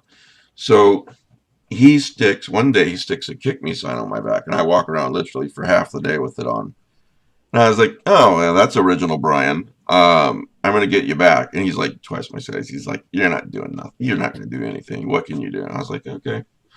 And so I wait a couple of weeks, and I go to a vitamin store and I pick up some niacin. And oh man, you gave him niacin? I crushed up like 3 or 4 niacin. Jeez, buddy. Put it in his drink. You know what niacin does? I know exactly what niacin does. I do not. Will someone enlighten me? It gives you a bright red flush all over your face, and you feel very itchy, including your scalp. Yeah, that's with one niacin. He came out of that bathroom sweating and was literally as red as a can of Coke. And he's like, Mike, I have to tell you, I'm sorry. You really did get me back. I'm sorry. And I'm like, there you go, kid. Yeah, it's a sign on the back, poisoning. Yeah. I didn't poison him. Now that's not just Renaissance Italian. That's Sicilian. So anyway, now I'm never allowing any of you to get me a drink at a convention because I get the feeling that this is going to come back to bite me in the ass. So, Supernatural is wrapping up. Is anyone keeping up with Supernatural? No? All right. I'm the only nerd here. Fine. You know what's happening to the actors in Supernatural? Yeah, one of them's doing Walker, Texas Ranger, and the other one's doing a Soldier Boy on The Boys 3. Yeah. So I am not so sure I'll be watching Walker, Texas Ranger. Oh, come on. Do you remember when Chuck Norris had karate jeans? Don't you remember those? They had like a sort of it was denim, except the crotch had like a kind of a fabric part, so you could throw your high kicks or whatever without ripping your jeans. No, thank you. The scary thing is I actually know what John's talking about. All right, in the Let's Plug Books section of today's segment. Let's just move on from Walker, Texas Ranger. Yeah, please. Wait. We got to hear about these pants some more. Yeah, and you could throw a high kick like nobody, and especially if you were wearing cowboy boots. That was even better. Yeah. All right, they're sending me a review copy of this, so I've not read this yet. And they're sending Pete a review copy of this too, I think, Pete. But it's a book called Mr. Cables, which is coming out in a couple of weeks from Ronald Malfi. And I don't know, I asked for an art because this just looks, I really like the synopsis. Tim Wagner's read it. He said it's really good. Here's the synopsis. For best-selling horror novelist Wilson, I have no idea how to pronounce this last name, the scariest novel of his career is one he did not write. It bears his name on the dust jacket and contains his bio near the end, but this enigmatic tome is not part of his oeuvre. Now, is that how you spell oeuvre? Spell oeuvre. Yeah. Is that how you say it? I think it's oeuvre. Oeuvre? Speaking of things I can't pronounce, Daniel. And the most frightening thing about it may not be the tale between the covers, but the reason for its mysterious appearance in his life. So, I don't know if I did that synopsis reading justice, but it just sounds really interesting. I can't wait to read it. So, all kidding aside, it really does help authors, publishers, editors when you pre-order books. So if you think, for example, hey, that sounds good, I think I'm going to buy that when it comes out, pre-order it. So it's from Journal Stone. It's on Journal Stone's website, and it's called Mr. Cables by Ronald Malfi, Malfi. I think you guys know Ronald Malfi, but for those who don't. What else? Oh, John Horner Jacobs. This has been out since August, but I wanted to highlight it again. Murder Ballads and Other Horrific Tales. So, John, have you read this one yet?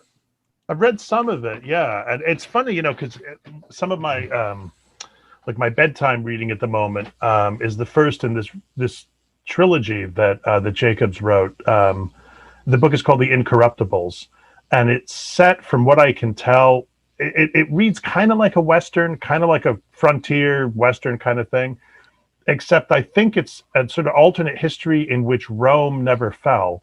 And Rome has colonized the new, or is in the process of exploring and colonizing the new world. But it's also kind of steampunky, or the guns that people use fire not bullets, but little devils, little imps. So that to shoot someone, to shoot a pistol, is to damn yourself just a little bit. They take a little piece of your soul, and it's really bizarre. And the guy just has this amazing imagination.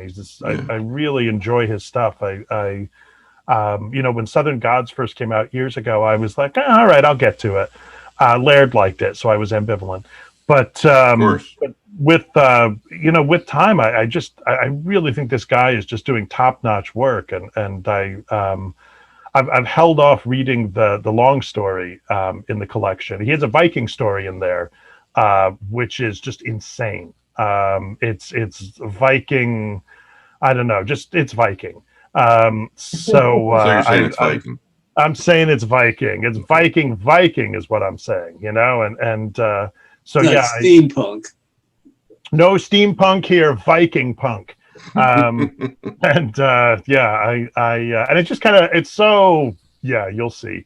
And then he has a long story that's a kind of semi-sequel to Southern Gods, which I'm kind of saving for last. But he's awfully good. Yeah, so if you've not picked this up yet, it's available in print and Kindle.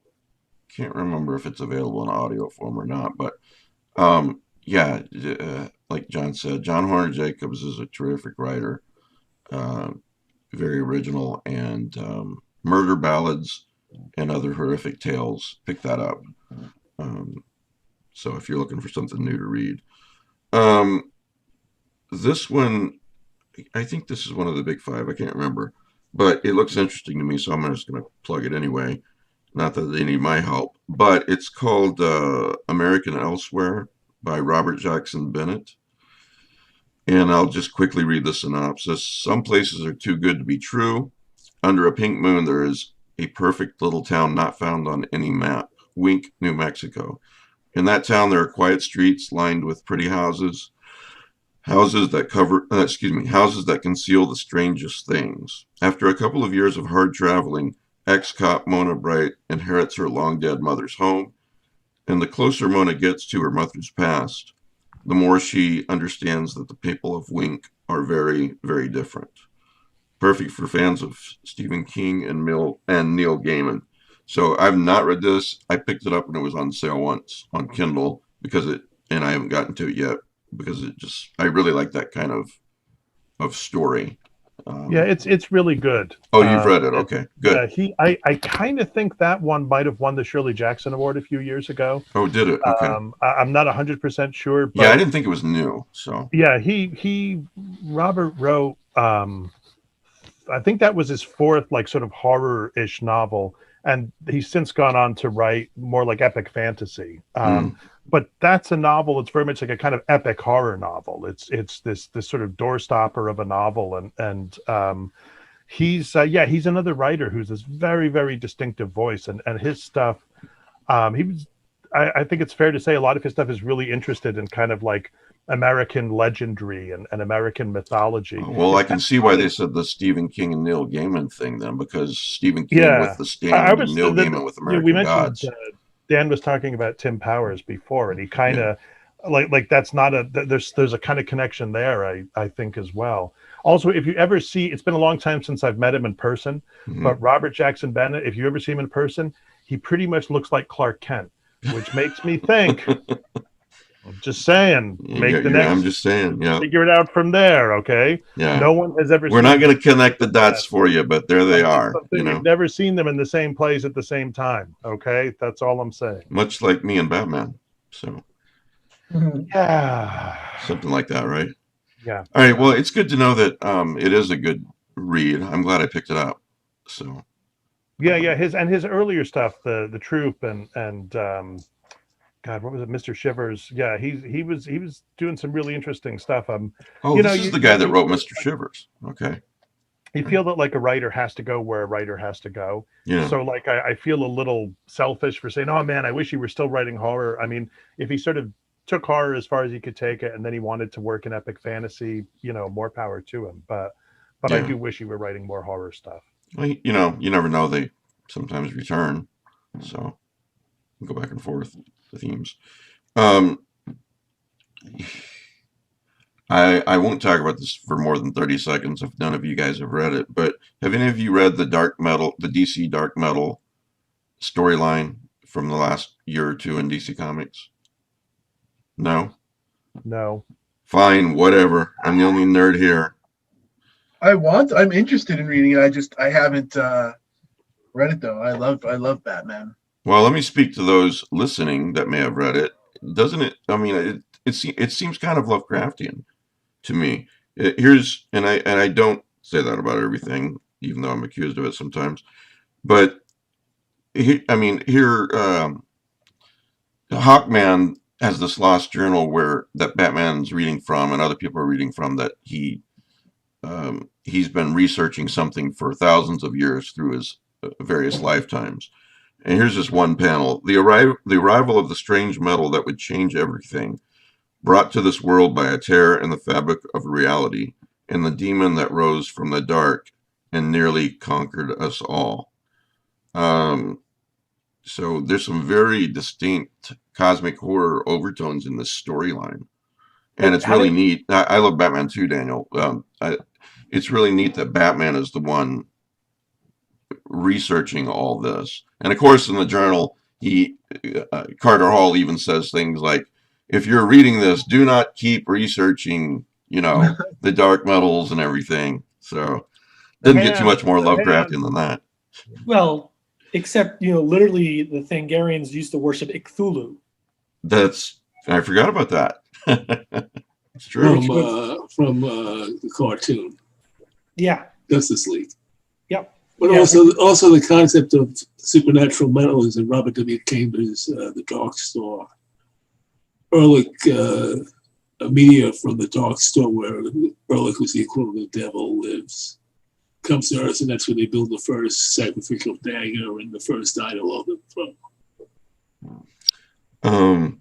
So yeah, if DC Universe is not paying me money, okay, but if they were, I would still say that it's $7.99 a month. The DC Universe is going to go to just comic books.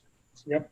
But it is one hell of a deal. I think we talked about this 2 weeks ago. $7.99 a month for just hundreds and hundreds of comics. And I don't mean, there's just a lot. You can read this whole dark metal storyline through its various comics by reading on DC Universe. So just for those of you who are out there, if you want to read a Batman / Justice League story with cosmic horror overtones, there you go. My son is doing some online cool stuff here, and this is a selfish plug, so bear with me for him. But he's doing some really cool stuff, as a matter of fact. And he's kind of creating a community around gaming, or starting to, we're a community around weird fiction and cosmic horror and so forth. But anyway, he's got a little store on his website, and I've linked to it in the show notes. Some limited edition stuff that'll be just available only for November. So And he was like, Dad, Halloween's over. And I was like, nope, Halloween's never over around here or on the Lovecraft eZine podcast. So I told him I'd plug it. But there's some really neat designs there, t-shirts, posters, stuff like that. So check it out. And if you want to buy something, buy it. If not, it's just kind of, there's some cool things to look at. So, and again, I got it in the show notes and in my link tree links. Like if you're on my Twitter or Facebook, I only have one link in there now. It links to Linktree, so which has everything on there. So anyway, thanks for bearing with me. I love my son very much, and it would just really make his day to make 1 or 2 sales off of this. So I think that's about it, other than I wanted to ask you guys, what'd you do for Halloween? Great. Moving on. Oh, Nothing. Nothing? I had the day off work, so I slept. We watched The Fury of the Demon on eZine Movie Night. Yeah, I see you're getting a lot of hate. Well, who is the bastard who recommended that piece of junk? No, not me. I blame you, Pete. Wasn't me. No. It was like it was not at all what I expected. Oh my God, it was. You know It's what? like You're watch- in charge of eZine Movie Night. You want to be in charge. The buck stops with you, pal. Like hell it does. A name like The Fury of the Demon. I mean, come on. Like come on. You know, like Oh, it had oh. it had a story in there that like they could have done something with this, but instead it was being yelled at by a lot of people in French. They are probably begging for Big Ass Spider before it was over. Believe it or not. Someone did bring that up. Oh, really? Yeah, this is the movie I keep telling people I hate. Wow, I that's just saying think it's a something. really bad film. See, that's the problem though, Pete. That's a goad right there. When you're like, I hate this movie, everybody's like, oh well, I got to see it then. Well, I maybe think it was doesn't on one care of the for you Patreon either. podcasts. Someone brought it up. Someone said, "Oh, this is one of those good faux documentary kind of movies." It somehow made it onto my list, and nobody voted against it. Yeah. Faux documentaries, good faux documentaries are like. This is Spinal Tap. No, I was thinking of the one with the Australian one that you don't like, Matt. The one that you're wrong about. Lake Grungy. Lake Mungo. Yeah. Oh yeah. Yeah, it stinks. No, it doesn't. What is, How what is dare wrong you, with you? sir? Oh, pistols at dawn. Good day. Secret ballot. And then Oh, my Rich told us God. about one that I watched recently. What was it? Savage Land. Savage Land. That was good too. I like that a lot. It was good. Yeah, Savage Land. I want to find more faux documentaries like Savage Land and Lake Mungo. Try The Fury of the Demon. Kim Smeltzer in the live chat, she goes, phew, the blame is off of me. Is she the one that recommended this to you? No, it was probably Rich. Wow, way to throw the guy that's not here under the bus. Right under the bus. Well, you know what Steve Martin says? He says, before you criticize a man, walk a mile in his shoes. That way, I've when you heard do criticize him, you'll be a mile away and you'll have his shoes. You know, I love it when you tell dad jokes because it makes me look good. I don't tell nearly as many dad jokes as you do. Hey Matt, do you keep those jokes in that database? No, it's all mugged and numbered up here. He I keeps can't them in forget his 'em. AOL email account. It's like, I remember the shitty jokes I published 10 years ago. What are And you for talking those of you out there thinking, oh, that's funny, Mike, nobody has an AOL email account. No, it's not a joke. He has an AOL email account. So, All right, so my daughters, I watched a bunch of films with my daughter this week. okay. We watched Death Note 2, and L. And if everybody just doesn't know. No idea what Well, like anime kind of. Yeah, except they were live action. Oh, okay. all They right. made a Death Note 2 on Netflix. No, these were live action movies. I guess they're about 10, 15 years old now. So yeah. So, There's nothing to do with the anime Death Note. It's from the same source material.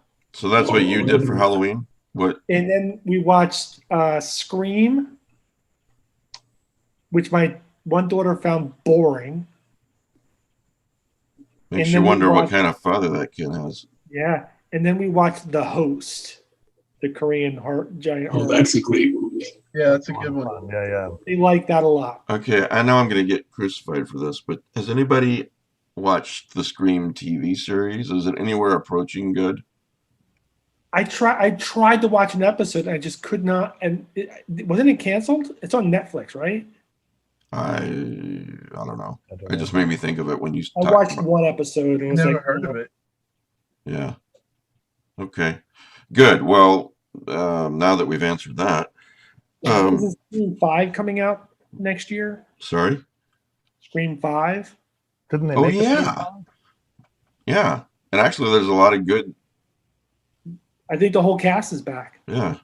It's supposed to be. I don't know. Who knows? Well, it's a tradition when we reach Halloween that I show my classes a Halloween movie, some kind of horror related movie, which I try to pick something that I think is going to be age appropriate. Mm-hmm. So I'm teaching an 8th grade class. I sort of was handed off an 8th grade class. So although they wanted to watch the Texas Chainsaw Massacre and that, I was like, okay, let's watch 8-Legged Freaks. So and they were all, "It's going to be so lame, Mr. Langan." And despite the fact that they continued to insist that this is so lame, they were like, "This is so lame. This is awful." They have their masks on, when they're pulling their masks up over their eyes. And I'm like, that is not safe, This is so lame as they're crying. You know what this makes me think of is, for those of you who do not know, Neil Gaiman's got a short story called The Price. It's about a cat. That's lovely. It is a wonderful short story. I was watching the movie at night, and one of my cats was looking out the window, and it made me think of that story because he was acting like a, watchdog type mode. In reality, cats love to look out windows, but it made me think of this short story. And then I found out that it's been out for several years, but it was completely under my radar that with Gaiman's permission, someone had created a video, and it's on YouTube. You can watch it for free, of Neil Gaiman's reading the story, and there's artwork representing what's going on in the story at the same time. It's about 15, 16 minutes long, and it's Gaiman reading the short story with that. It's just really lovely, seriously. So for those of you who don't know that that's out there, just search for The Price by Neil Gaiman on YouTube and watch it. It's really, really good. So I saw you post that. I think I remember that coming across. yeah. You like it too, Matt? Yours? It's beautiful. Yeah. Yeah. It's really just a beautiful story, and the animation suits it perfectly. And I actually listened to that on Halloween. Oh, did you? It was very appropriate for the evening. Yeah. Has everybody seen the climax of Lovecraft Country? Yes. Yeah. Well, I don't know if the audience has, but yeah. Did you like it? Were you satisfied? Well enough. I really like the series. I think the acting is really good. I like the sets. I really love the music. I think it's got a pretty sharp script. I think it's an enjoyable series. The ending was okay enough with everything else. I think they've made Dee into a proper little monster. It is a question of what direction that character's going. Right. She could actually become pretty scary. Yeah. Do you like it, Rick? Yeah, I Okay. Cool. Anything else before we go, guys, that we need to plug? Talk about anything like that? Daniel, thank you so much for being on the show today, man. Really appreciate Thanks it. for having me. Oh, it was a ton of fun. I hope to come back someday soon. Yeah, we'd be happy to have you. Again, Underworld Dreams is Daniel's latest collection. Daniel Braum, Braum. If you want to check out a book he edited, Spirits Unwrapped. And I can't get over that cover, man. Who created the cover? Do you remember off the top of your head? Not up. I think it's written in there. Yeah, Steve. That's hats off to Steve Berman at Leve Press. He does a great job. Oh, here we go. Cover art by Patricia Betteo, Betteo. So Great job. He does a yeah, great job. yeah. Yeah, I think and I think going to direct to Lev, I think they might be on sale if you go direct to Lev site. Okay. Well, I'm just gonna close with, I got a pile of books here. The first thing, if you've never read, this has been out forever, but Douglas Clegg's novella "The Attraction" is one of my favorites. I think I've read it 3 times, and it's a simple enough structure, but I love what he does with it. And Pete, I know you're thinking right now, Mike likes it because it's set in the desert, and yes, I do like it because it's set in the desert, but it's also a really good story. So, and then here's a book that's going to be out, I believe, sometime this month, and it's called "The Children of Red Peak" by Craig DeLuey. I have no idea if I'm saying your last name right, Craig, but "The Children of Red Peak."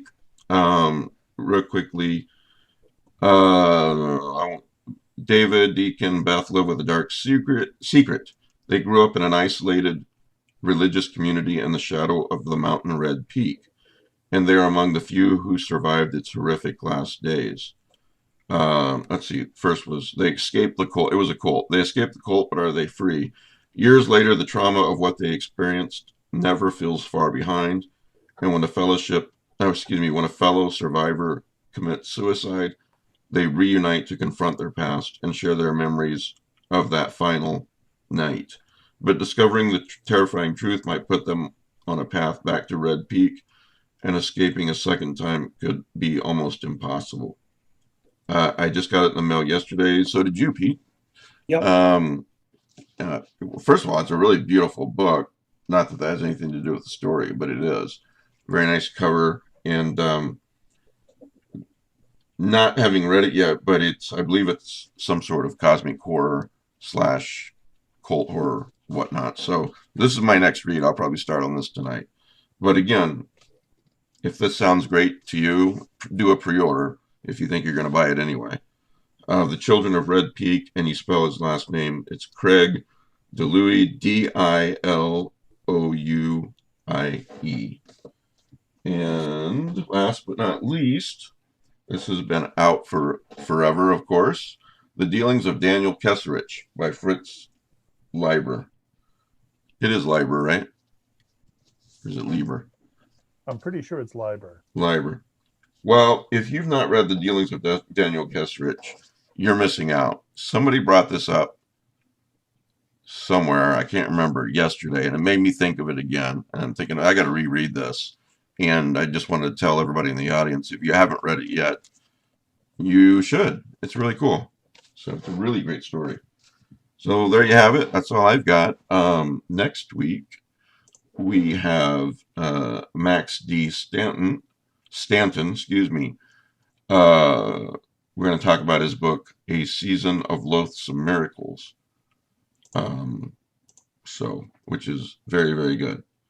So, and then the week after, we got Michael Kelly and Richard Gavin, John. So that'll be a really good episode too. Oh, I'm gonna miss that one. Oh, are you? Yeah. They were hoping you would, but okay. That's not a Yeah, problem. I mean, either one, but together, good Lord. I know, right? Yeah. Yeah. Oh, dear. And then Daniel, the week following, which is November 22nd, Ina Ephras. So you'll have to watch that show when she's on. Yeah, I gotta check that out. Yeah. So anyway, to all my patrons, thank you for keeping me going. To you guys, thanks for coming here every Sunday and on Thursdays and so forth. I really appreciate you guys and everybody listening. I hope the rest of your week is good, and we will see you next Sunday. Thanks. Good night.